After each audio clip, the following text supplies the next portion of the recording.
प्रभात बच्चों, आज हम दूसरी कविता राम लक्ष्मण परशुराम संवाद करेंगे, जिसके रचयिता महाकवि तुलसीदास जी हैं।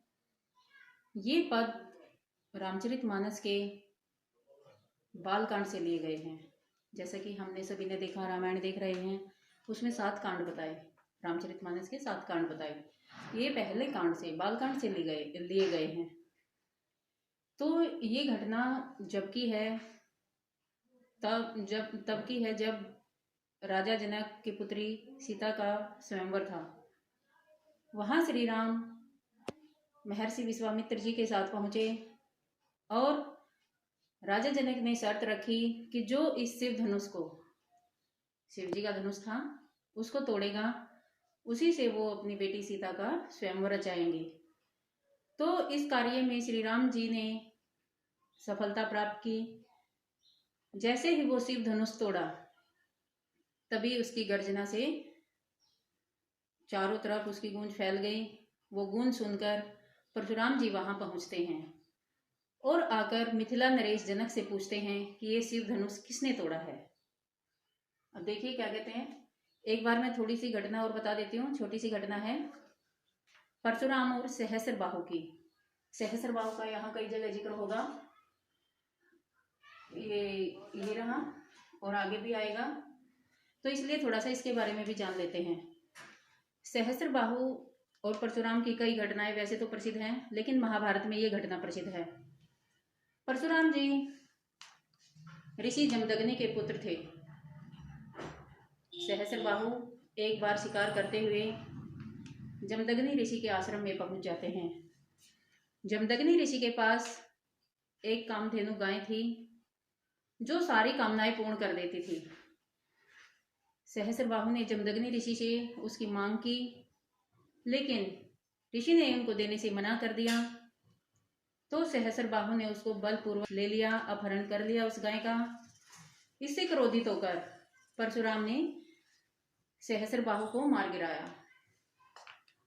जमदग्नि ऋषि इस निंदनीय कार्य से बहुत दुखी हुए और परशुराम जी को इसका प्रायश्चित करने के लिए कहा।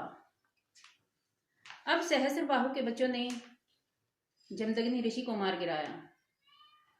परशुराम को फिर से क्रोध आया और उन्होंने इस पृथ्वी को राजाओं से रहित करने की ठान ली।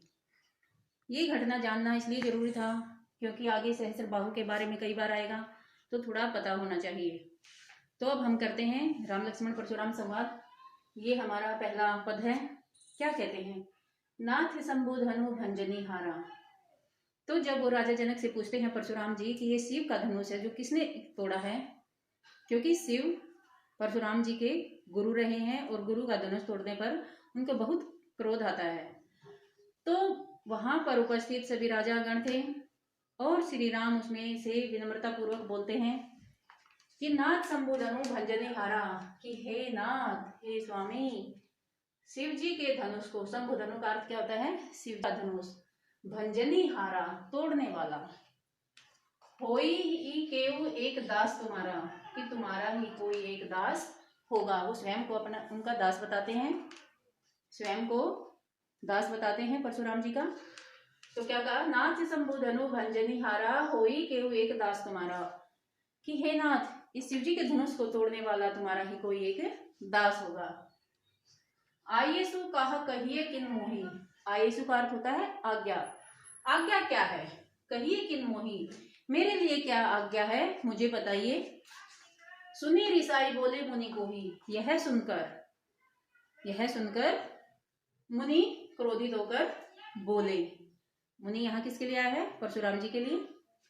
सेवकु जो सो करे सेवकाई। अब परशुराम जी कहते हैं सेवक तो वो होता है जो सेवक का कार्य करता है। अरि करनी करी करिए लड़ाई। अरि करने का अर्थ होता है स्त्रुता। स्त्रुता का कार्य करके तो उसने मुझसे लड़ाई मोल ले ली है। लड़ाई का अर्थ क्या हुआ? लड़ाई। स्त्रुता का कार्य करके तो उसने मुझसे लड़ाई मोल ले ली है। सुनहु राम जे ही शिव धनु तोड़ा। हे राम सुनो। सुनो में सुनो। हे राम सुनो, जिसने ये शिव का धनुष तोड़ा है। सहस्रबाहु सम रिपु मोरा। सहस्रबाहु के समान मेरा दुश्मन है। रिपु होता है शत्रु, दुश्मन है। सहस्त्रबाहु के बारे में मैंने थोड़ा बताया था ऊपर। तो ये सहस्त्रबाहु के समान मेरा दुश्मन है। कौन है सहस्त्रबाहु के समान दुश्मन? जिसने शिव जी का धनुष तोड़ा है। सो बिलगाओ बिहाई समाजा, तो वो उस समाज को छोड़कर अलग हो जाए। कौन? जिसने शिव के धनुष को तोड़ा है। न तय मारे जय ही सब राजा, नहीं तो सब राजा मारे जाएंगे। अवधि भाषा का प्रयोग किया इन्होंने रामचरितमानस में। अवधि भाषा का प्रयोग किया है कि ना तो सारे राजा मारे जाएंगे। सुनी मुनि वचन लखन मुस्काने, मुनि वचन, मुनि के वचन सुनकर, परशुराम जी के वचन सुनकर लखन लक्ष्मण जी के लिए आया है। लक्ष्मण मुस्कुराने लगते हैं। बोले परशु धर ही अवमाने, और परशुराम के फरसे को देखकर क्या कहते हैं? अपमान पूर्वक कहते हैं। अवमाने अपमान पूर्वक। बहु धनु ही तोरी लरिकाई, लरिकाई बचपन में हमने तो बहुत ही धनुया तोड़ी हैं। हमने तो बचपन में, लक्ष्मण जी कहते हैं, हमने तो बचपन में ऐसी बहुत ही धनुया तोड़ी हैं। कबहू न असी रिस किनी गोसाई, हे गोसाई आपने तो कभी भी हमारे ऊपर गुस्सा नहीं किया।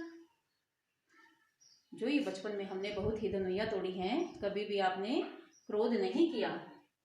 यही धनु पर ममता के ही हेतु, यही मीन इस धनुष पर ममता किस कारण, हेतु होता है कारण, किस कारण से इस धनुष पर इतनी ममता, किस कारण? सुनी रिसाई कहे भृगुकुल केतु, भृगुकुल केतु, भृगुकुल की पताका परशुराम जी के लिए आया है। ऐसा सुनकर वो गुस्से में कहते हैं भृगुकुल केतु। परशुराम जी क्रोधित होकर कहते हैं, रे नृप बालक, रे राजा, हे राजा के पुत्र, काल बस बोलत तो ही न संभाल, तुम काल के वश में होकर बोल रहे हो, तुम्हें नहीं पता मैं क्या बोल रहा हूं। धनु ही सम त्रिपुरारी धनु विदित सकल संसार, विदित सकल संसार में सारा संसार जानता है। त्रिपुरारी धनु शिव का धनुष है जो, वो छोटी की धनुई के समान नहीं है। मतलब कहने का क्या है कि जो ये शिव का धनुष है, क्या वो इन धनुइयों के समान है?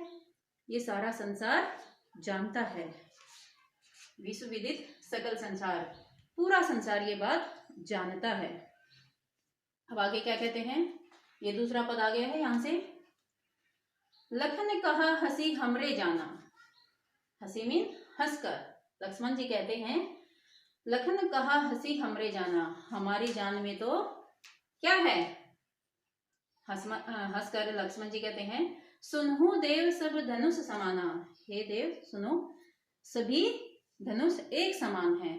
लक्ष्मण जी मुस्कुराते हुए कहते हैं कि हमारी जान में तो सभी धनुष एक समान है।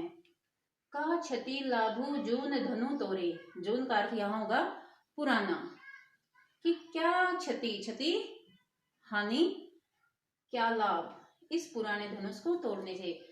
अवधि भाषा की एक विशेषता है, वो क्षय को, क्षति होता है क्षय कहते हैं, अणा को न, मतलब कठोर वर्णों के स्थान पर कोमल वर्णों का प्रयोग किया जाता है अवधि भाषा में। तो क्या हानि और क्या लाभ इस पुराने धनुष को तोड़ने पर?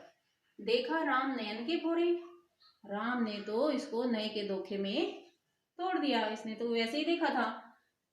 छुअत टूट रघुपति न दोषु, छुअत टूट, छूते ही टूट गया। रघुपति श्री राम का कोई दोष नहीं है।